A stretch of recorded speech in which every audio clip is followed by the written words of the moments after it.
பரிசுத்த பிதாவே, ஆசீர்வதிக்கப்பட்ட இந்த காலை செப்டம்பர் மாத கால வேளையில் இந்த வாக்குத்தத்த செய்திக்கு சமூகத்தில் வருகிறோம். 8 மாதங்களை கிருபையாய் நடத்தினேனப்பா. இந்த ஊழிய பாதையில் கொடுத்த ஆத்துமாக்களை குடும்பங்களில் உடைய தயவுள்ள கரம், கிருபையின் பொற்கரம் இந்த 8 மாதங்கள் எங்களை அற்புதம் ஆச்சரியமாக நடத்தி வந்தீரே. கோடி சோத்திரம்.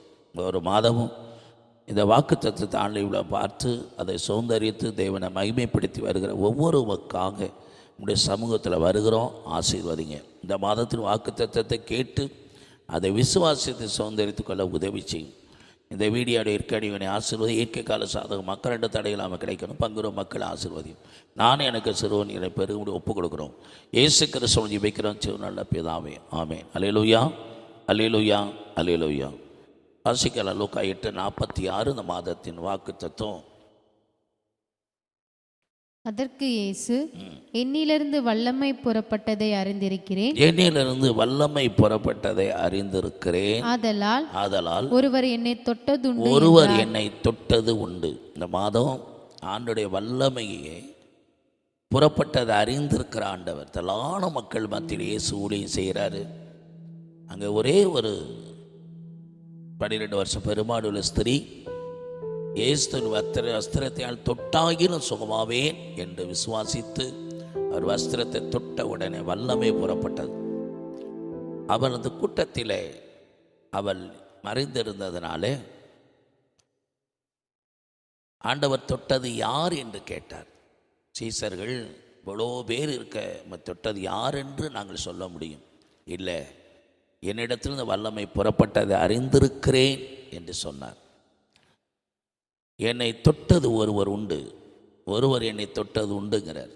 இந்த செய்தியின் மூலமாக ஆண்டுடைய வல்லமை எப்படிப்பட்டது, இன்றைக்கு பல கோடி மக்களுக்கு தம்முடைய வல்லமையை தன்னிடத்திலிருந்து அனுப்பி கொண்டிருக்கிறார். யாரெல்லாம் விசுவாசமாக கேட்குறாங்களோ தொடுறாங்களோ அவர்கள் எல்லாருக்கும் இன்றைக்கும் இந்த செய்தியின் மூலமாக இப்பொழுதும் இந்த வல்லமை கிரியை செய்யும்.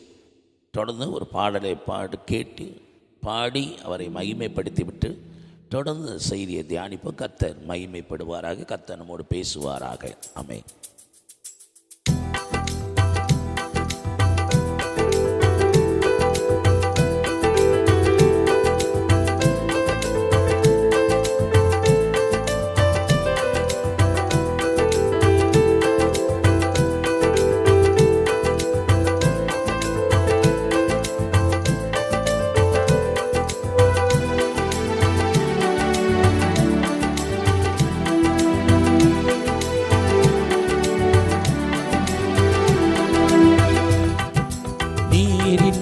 வாழ்வேது இறைவா, நினைவின்றி மகிழ்வேது தேவா.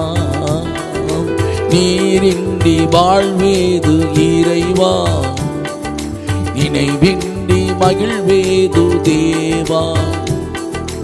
உலகத்தில் 100 ஆண்டு நான் வாழ்ந்த போதும், உலகத்தில் 100 ஆண்டு நான் வாழ்ந்த போதும், உம் இல்லத்தில் வாழும் ஒரு நாளை போதும், உம் இல்லத்தில் வாழும் ஒரு நாளை போதும்.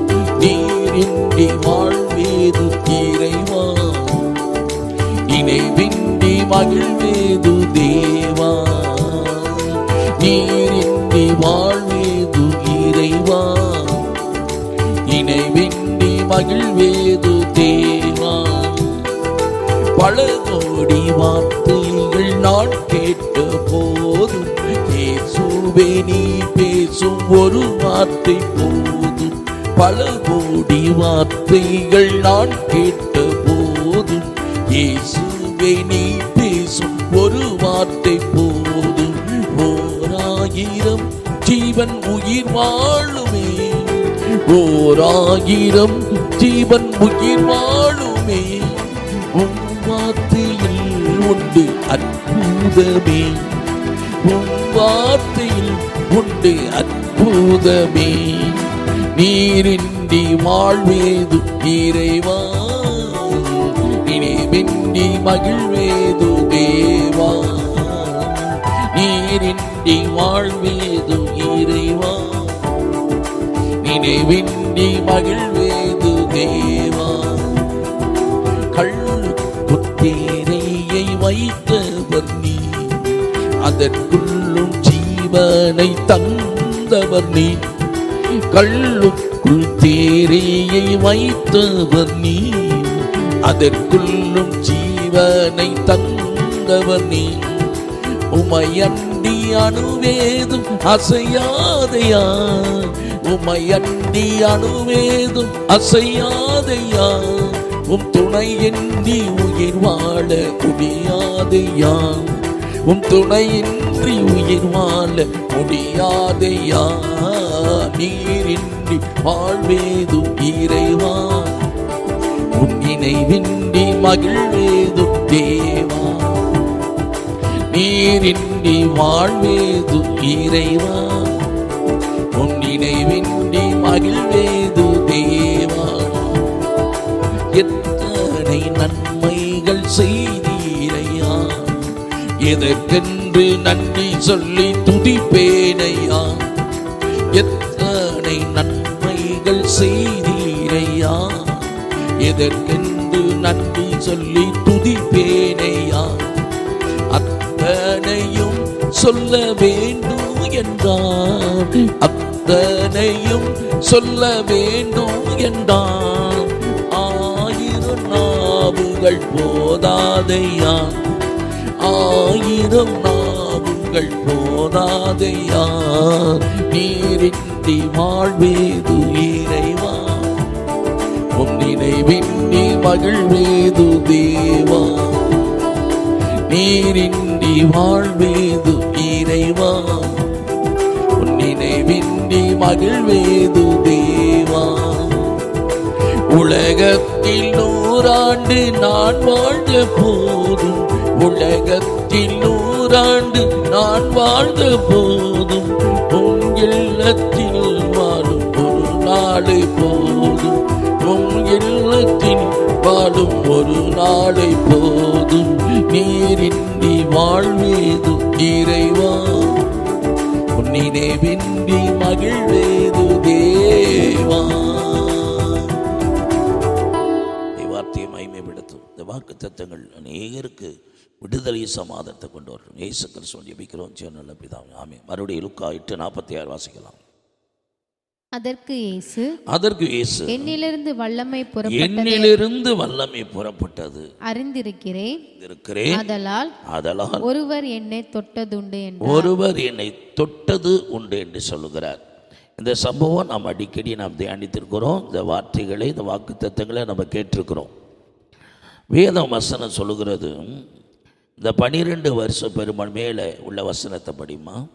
அப்பொழுது போட்டுக்களை 43வது வசனத்தை படி. அப்பொழுது 12 வருஷமாய் பெரும்பாடுள்ளவளாயிருந்து தன் ஆஸ்திகளை எல்லாம் வைத்தியர்களுக்கு செலவழித்தும் ஒருவனாலும் சொஸ்தமாக்கப்படாதிருந்த ஒரு ஸ்திரீ. ஆமாம், இந்த இடத்துல நாம் கவனிக்க வேண்டியது, ஒருவராலும் சுத்தமாக்க முடியாது இருந்த ஸ்திரீ.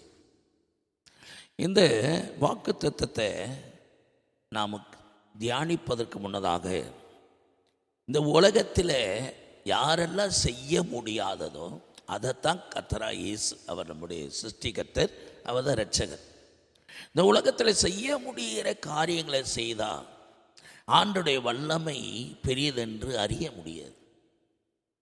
வேதத்தில் ஆதியாமத்திலிருந்து நீ கடைசி வெளிப்படுத்தின விசேஷம் வரையும் பார்த்தீங்கன்னா, மனுஷனால் இந்த உலகத்தில் எவ்வளவு தேவனால் சிருஷ்டிக்கப்பட்ட மனுஷனால் எதெல்லாம் செய்ய முடியலையோ அது ஆண்டவர் செய்து தாம் ஆண்டவர் இரட்சகர் என்பதை ஜனங்கள் அறியும்படி தம்முடைய வல்லமையை வெளிப்படுத்துகிறார். இன்னொன்று, அவர் ஒவ்வொரு மனிதன் மேலேயும் அக்கறை உள்ளவர். ஆயிரக்கணக்கான ஜனங்கள் அவரை பின்தொடர்ந்து வந்தாலும், அவரிடத்தில் சொஸ்தமாகும்படி கூடி வந்தாலும்,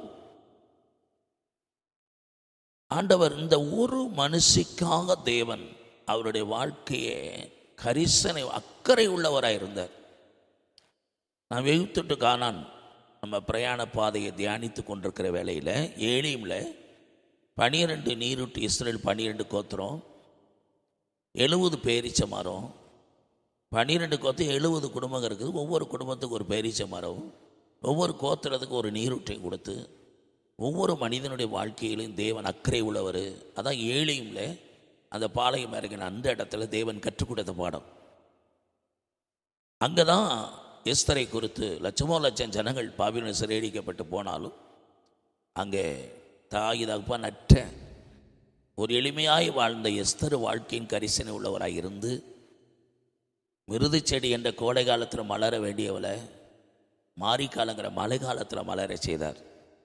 காலம் கடந்து சூழ்நிலைகள்லாம் மாற்றப்பட்டு கர்த்தர் ஒரு அற்புதத்தை செய்து இந்த 127 நாடு அரசாண்ட ஆகாச ராஜாவுக்கு பட்டத்தில் இளவரசியாக கர்த்தர் அவளை ஆயத்தமாக்கி அவள் வாழ்க்கையை சிறந்து விளங்க செய்த ஆண்டவர், நன்றாய் செய்கிறவர்.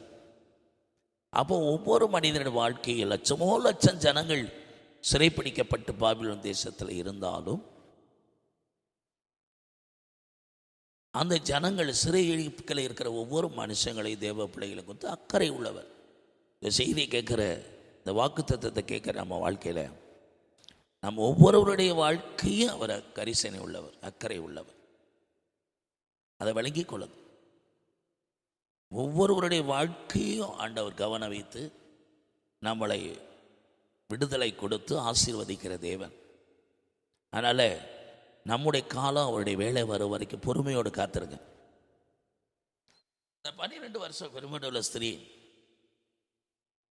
ஒருவரால் குணமாக்க முடியாத இருந்தவ, சுத்தமாக்க முடியாத ஸ்திரீ இயேசுவை பின்தொடர்ந்து போய், ஏன்னா முன்னே போய் ஜெபிக்க முடியாத ஒரு சூழ்நிலை அவளுக்கு, பெண்களுக்குள்ளே அந்த உதிரப்போக்கு இருந்தது.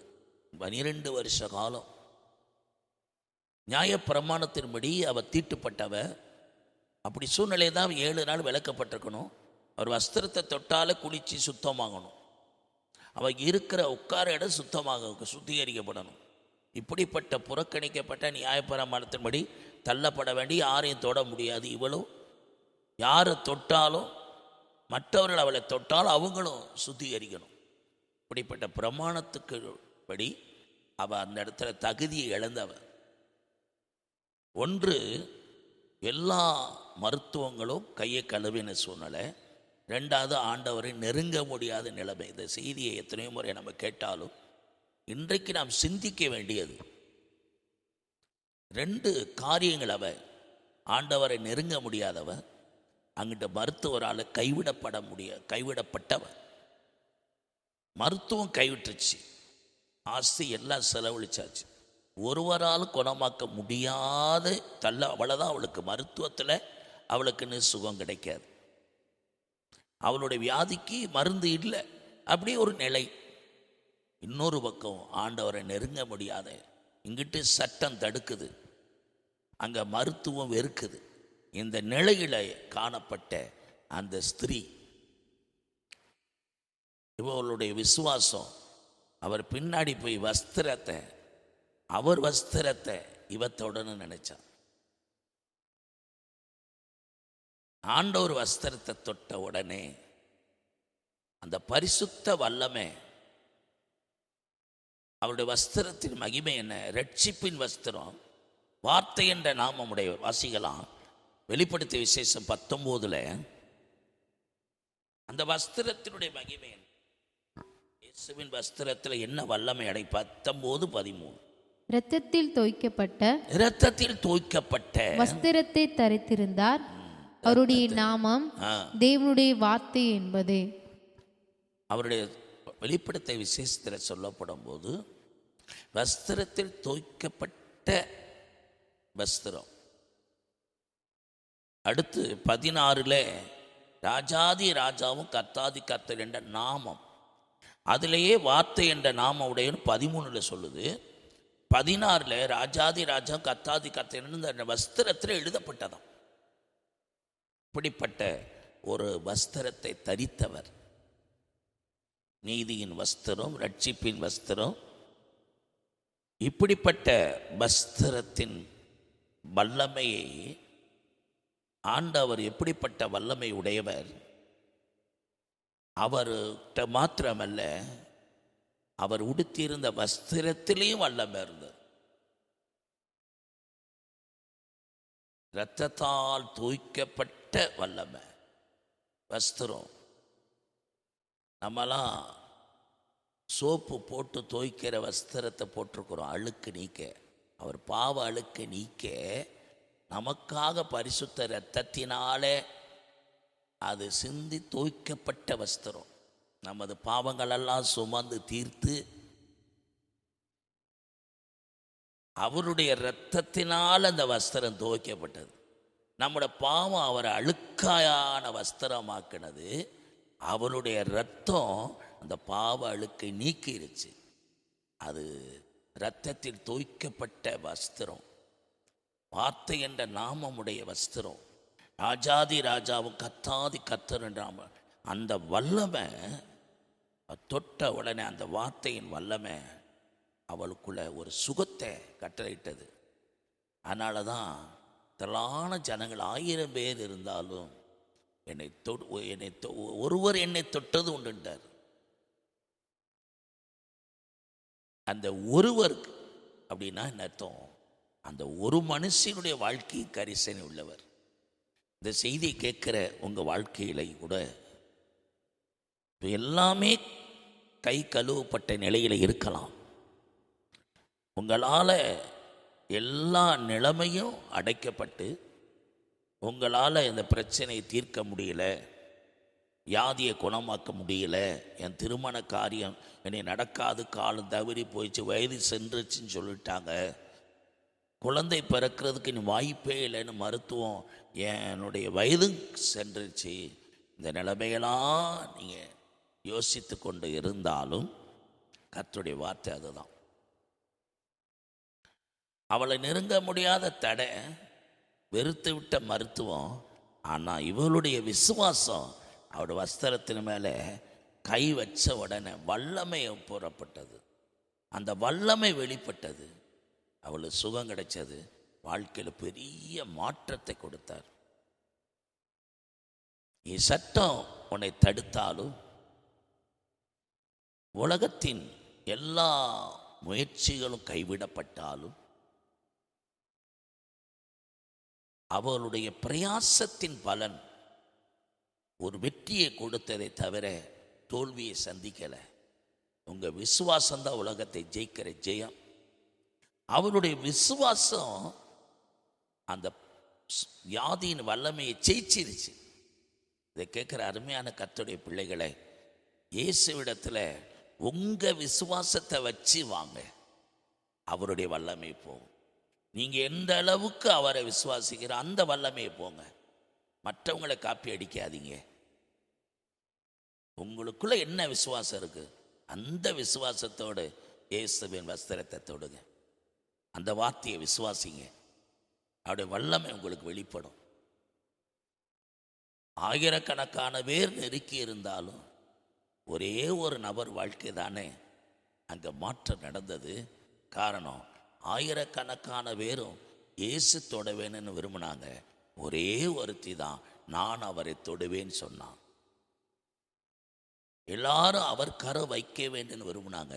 இவளோ என் கரத்தை போய் நான் அவர் மேலே வைக்க போறேன், அவர் வஸ்திரத்தை பிடிக்க போறேன். அங்கே முன்னே நிற்கிறவங்களாம் சட்டத்தை வச்சு தள்ளி விடுவாங்க.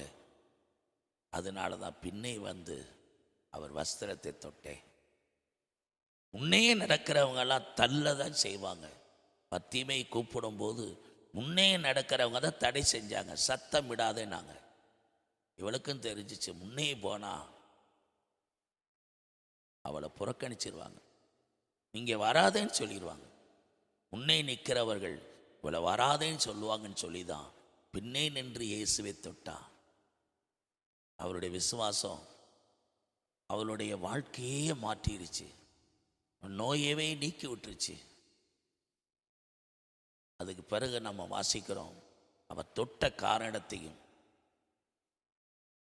சொஸ்தமானதையும் இயேசுக்கு முன்னாடி எல்லாருக்கும் அறிவிக்கிறார். இந்த வாக்குத்தத்தம் உங்களை இயேசுக்கு முன்னாடி நீங்கள் தொட்ட காரணத்தையும் சொஸ்தமானதையும் அறிவிக்க வேணும். இந்த மாத வாக்குத்தத்தம் ஒவ்வொரு மனிதனுக்கும் உரிமை. அந்த 12 வருஷம் பெரும்பாடு ஸ்திரீக்கு மாத்திரமல்ல, எல்லாருக்கும் உரிமை. என்னை ஒருவர் தொட்டதுன்னு சொன்னாங்களே, அந்த ஒருவர் நீங்களும் நானும் இருக்கணும். அவருடைய வல்லமையை விசுவாசிக்கிறீங்களா? ரெவிதி மேலே வந்து பாலைவனத்தில் ஒரேப்பட்ட நெருங்க விடாதபடிக்கு அமலேக்கின் யுத்தம் பண்ணாங்க. தேவ சித்தத்தில் எங்கே ஒரு அமலேக்கன் உள்ள குறுக்க வாரான். தேவ பர்வதத்திட மக்கள் நெருங்க விடாதபடிக்கு மோசே கர்த்தர் சொல்றாரு, நான் கண்மலையில் உனக்கு முன்னாடி நிற்கிறேன், நீ எங்க ஓரைப்பிட்ட வாங்குறார். தேவ பர்வதத்துக்கு வாங்குறார். நான் கண்மலையில் உனக்கு முன்னாடி நிற்கிறேன். கண்மலையின் உச்சியில் மோசே நின்று வார்த்தையும் ஒரு ஆரோனும் தாங்கினாங்க. ஆரோனும் கர்த்தருடைய வார்த்தை ஒரு அக்கினி பரிசுத்தாவியினாலும் வார்த்தையினாலும் அந்த அமலேக்கனை முறியடித்து அங்கே ஒரு எகவா நிசிங்கிற ஒரு ஜெயக்கொடி ஏற்றினாங்க. ஆண்டுடைய வல்லமை அமலேக்கனை முறியடித்து தேவ சமூகத்தை நெருங்க வச்சு லட்சமோ லட்சம் ஜனங்களுக்கு பால் நிலம் என்று சொல்லுகிற ஒரு சொட்டு தண்ணீர் வராத இடத்துல லட்சக்கணக்கான ஜனங்களுக்கு தண்ணீர் சுரந்து வர செய்த வல்லமை. ஏன் ஆண்டவரால் நதி இடத்துல வந்து தண்ணியை கொடுக்கணும்? அவர் பால் நிலத்தில் இருந்து தண்ணீர் எடுத்தார். கற்பாறையை பிளந்து தண்ணீரை சுரக்க வச்சார். அந்த ஆண்டவருடைய வல்லமை எவ்வளோ பெரியது என்பதை நீங்கள் அறியணுங்கிறக்காண்டி தான் கர்த்தர் ஒவ்வொரு மனித வாழ்க்கையிலையும் கடைசி மட்டும் அமைதியாக இருப்பார். நம்முடைய முயற்சிகள்லாம் தோற்று போன பிறகு அவரிடத்தில் வருகிறவங்களுக்கு இன்னைக்கு அற்புதம் செய்கிறார். வேதத்தில் எல்லா முயற்சியும் பண்ணிட்டு கடைசி தருணம் தான் ஆண்டவருக்கு இடம் கொடுப்பாங்க. ஏன்னா அவனுக்கு தெரியும், இந்த உலகத்தில் எந்த வல்லமையும் என்னை காப்பாற்ற முடியல, இயேசுவின் வல்லமை தான். ஏன்னா அவர் தான் வார்த்தை என்ற நாமமுடையவர். அவர் வானத்தின் பூமியில் சகல அதிகாரம் படைத்தவர். அவரே எல்லா மனுக்குலத்துக்கும் இந்த உலகத்துக்கும் ஓனர். அவர் இல்லாமல் இந்த ஒன்று செயல்படாது. இதை கேட்குற அருமையான கர்த்தருடைய பிள்ளைகளே, அந்த 12 வருஷம் பெரும்பாடு ஸ்திரீயின் விசுவாசத்தை கண்டு அவளை சந்தோஷப்பட்டார். பயப்படாத மகளே, உன் விசுவாசம் உன்னை ரட்சித்தது. வேதனை நீங்கி சுகமாயிருந்தார், சமாதானத்தோடு போனார். எத்தனை பேர் அவரை தொட, அவர் வார்த்தை கேட்க எத்தனை பேர் வாஞ்சியா இருக்கிறீங்க? இந்த மாதத்தில் யாரெல்லாம் அவருடைய வல்லமையே விரும்புகிறீங்களோ, யாரெல்லாம் அவருடைய வல்லமை வேணும்னு எதிர்பார்க்குறீங்களோ, யாரெல்லாம் இயேசு என்னை குணமாக்கணும், இயேசு என்னை விடுதலையாக்கணும், அவர் எனக்கு திருமணம் நடக்கணும், அவரால் எனக்கு குழந்தை பாக்கியம் கிடைக்கணும், அவர் மூலமாக எனக்கு ஒரு வீடு கட்டப்படணும் என்று அவருடைய வல்லமையை சார்ந்து அவரை தொடும்படி, அவர் வார்த்தையை கேட்கும்படி அவரை தேடி வருகிறீர்களோ, அவர்களுக்கு இந்த நிமிடமும் அவருடைய வல்லமை உங்களுக்கு புறப்பட்டு வரும். அவருடைய அதிகாரம் உங்களுக்குள்ளே செயல்படும். அவருடைய வார்த்தை உங்களுக்குள்ள இருந்து செயல்படும். எங்கு சுற்றி திருந்து வார்த்தையை பிரசங்கித்தார்கள். கர்த்தர் கிரியை செய்தார். அற்புத அடையாளங்களினால வசனத்தை உறுதிப்படுத்தினார். இந்த வார்த்தை என்ற நாமமுடைய இயேசுவானவர் உங்களுக்குள் இருக்கும்போது தான் அந்த வல்லமை வேலை செய்யும், அந்த வல்லமை வெளிப்படும், அந்த அதிகாரம் செயல்படும். இப்பொழுதே வார்த்தை என்ற நாமமுடைய இயேசுவை உங்கள் உள்ளத்தில் ஏற்றுக்கொள்ளுங்க, விசுவாசிங்க. என்ன பிரச்சனை இருந்தாலும் இந்த மாதங்களில் எது இதுவரையிலும் நடக்க முடியலையோ அது நடக்கும்.